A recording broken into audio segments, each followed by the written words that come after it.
Good morning. I am Alessandra Denise DC Janicio, and for today's demonstration, I will be doing removing medication from an ampule, removing medication from a vial, subcutaneous injection, and intramuscular injection. So the goal of this demonstration is that the proper dose of medication will be removed in a sterile manner and will be free from glass shards. The first step to do is to gather the equipment, check the medical order against the regional order according to the facility policy, clarify for inconsistencies, and check the patient's chart of the client for allergies. Then, for gathering the equipment, gather gloves, syringes, an ampule, vial, cotton, and an alcohol. The next thing to do is to know the action, the special nursing consideration, the safe dose ranges, and the adverse effect of the medication. Then clarify for the patient's appropriateness.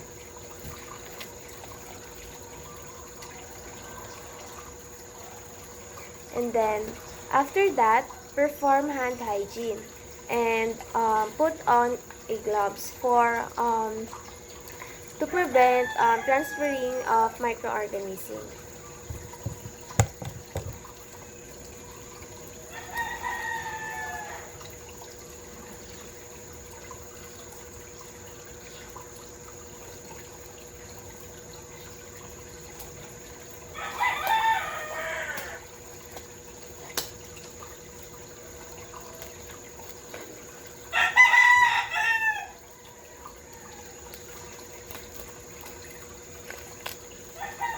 That, move the medication cart outside the patient's area or prepare the medication in the medication area. Then, unlock the drawer wherein you put the medication or enter a passcode if required. Then, after that, prepare medication one at a time. Then, read the CMAR, MAR, and select medication from the drawer. Then, compare the CMAR, MAR, and check the medications for the expiring date and calculate the dosage of the medication.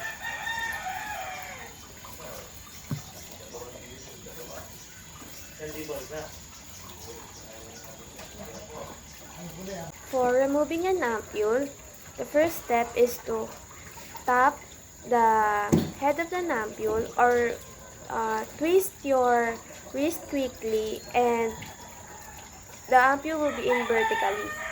Then after that, wrap a gauze pad on the neck of an ampule or a tissue paper or a used pack of syringe on the neck of the ampule.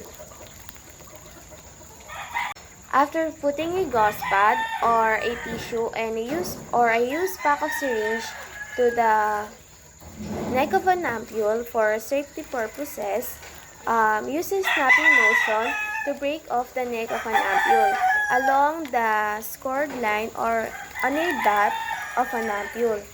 Then always break the ampule away from your body.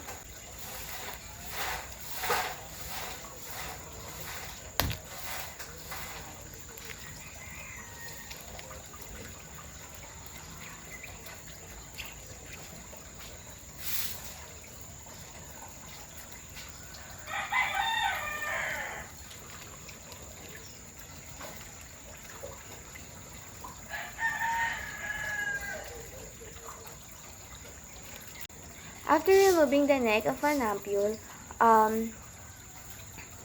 withdraw the medication order to the syringe with 30% or more, and then do not inject air on the on the syringe.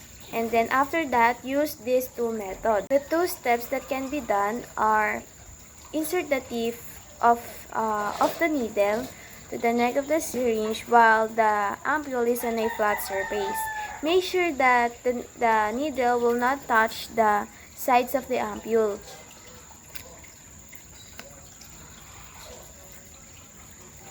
Draw the amount needed.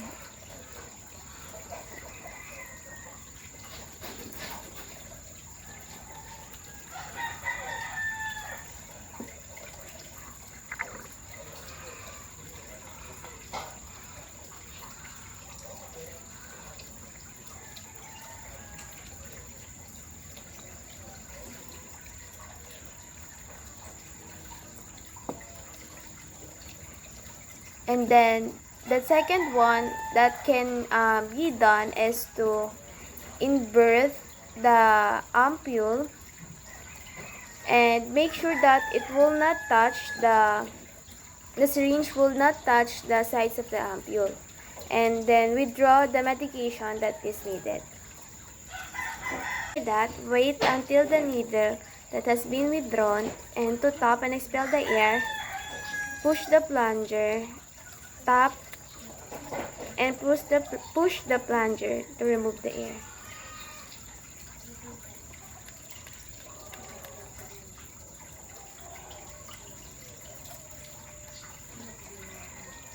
Then check for the dosage of the medication.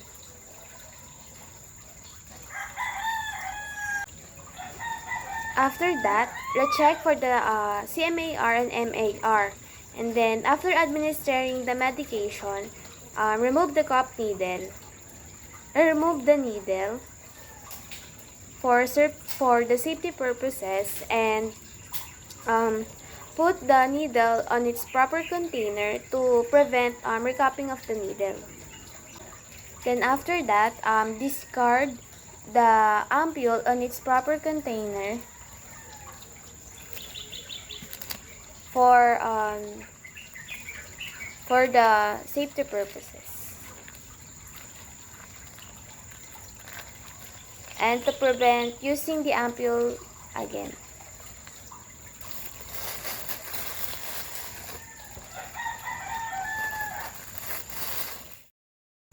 From removing medication from a vial, the first step to do is to remove the plastic cup or the metal cup on the top of the vial,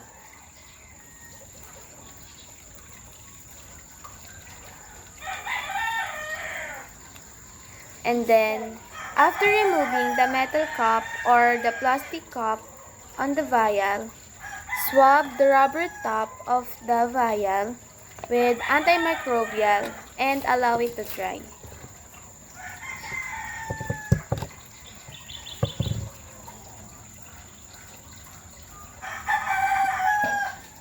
Remove the cup in a needle, punch only the barrel or the plunger, and withdraw the medication needed.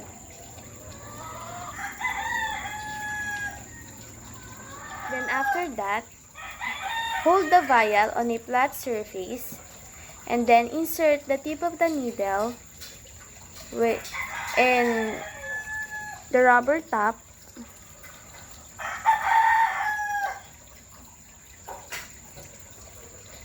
and do not inject air to the solution. After inserting the needle to the top of the vial, invert the vial and make sure that the needle is under the fluid. Hold the vial using one hand and the other one is in withdrawing the medication. Only touch the plunger of the syringe, and then draw the medication needed.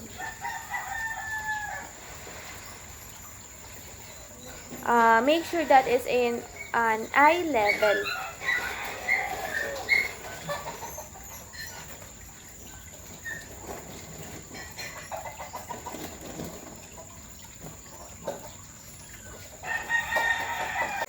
If there is a bubble on the syringe, tap the barrel of the syringe and withdraw the air. And then put again the needle on the vial and get the needed amount of the medication. Then after that, check the amount of medication in the syringe if it is incorrect before administering it to the patient. And then recheck for the CMAR and MAR. For administration of intramuscular and subcutaneous site, the goal of these two procedures are the patient safely receives medication via intramuscular and subcutaneous route. So the first procedure to do is to gather the equipments needed, the syringe with medication, alcohol, gloves, cotton, or a gauze. And then after that, select the appropriate patient that will receive the right dosage at the right time. And then assist the patient to a comfort position and drape if possible. And then select the appropriate site wherein you will administer the medication. Then after that, perform hand hygiene.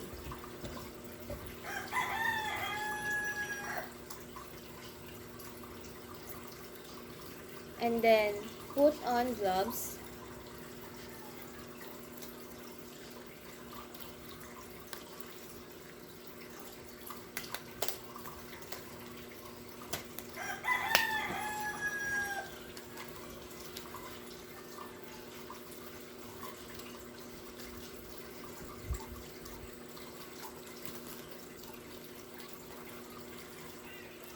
After knowing the appropriate site wherein you will administer the medication, cleanse the site that you will do the administration. Cleanse the site using an antimicrobial swab to make sure that there will be no bacteria that can interfere the administration. In cleansing the site, use a circular motion. And then discard. And then after that, hold the syringe on the barrel part and remove the cap of the syringe. Make sure that you will not touch the needle of the syringe.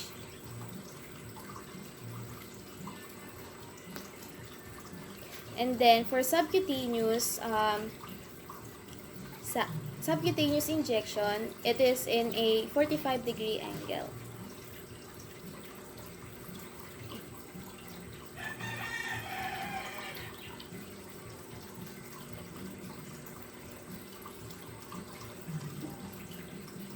And slowly administer the medication in a slower motion.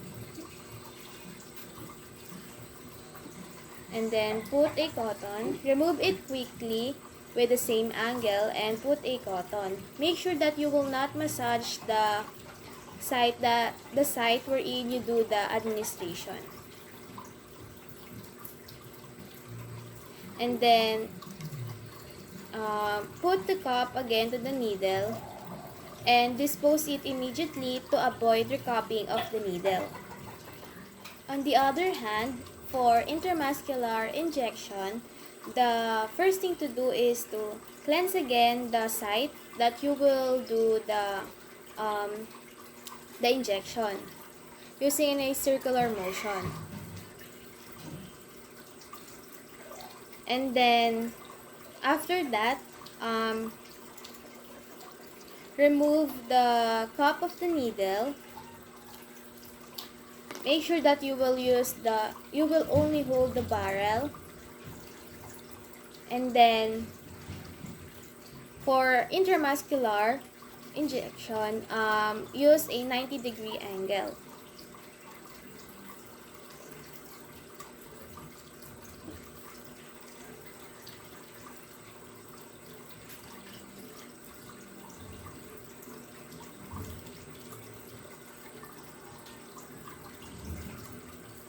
And slowly administer the medication. And then after pushing the plunger, quickly remove the injection with the same angle and put a cotton. Make sure that you will not massage the site wherein you do the administration. And then after that,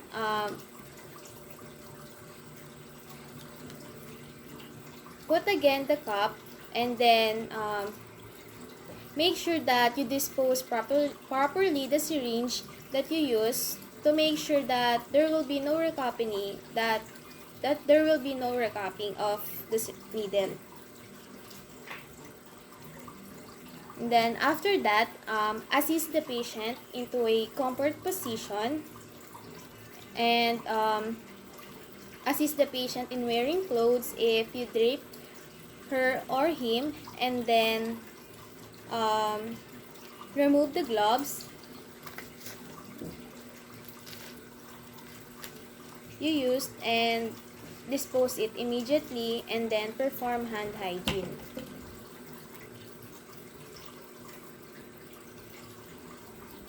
And then after that, make sure that you will document what you have done to the patient.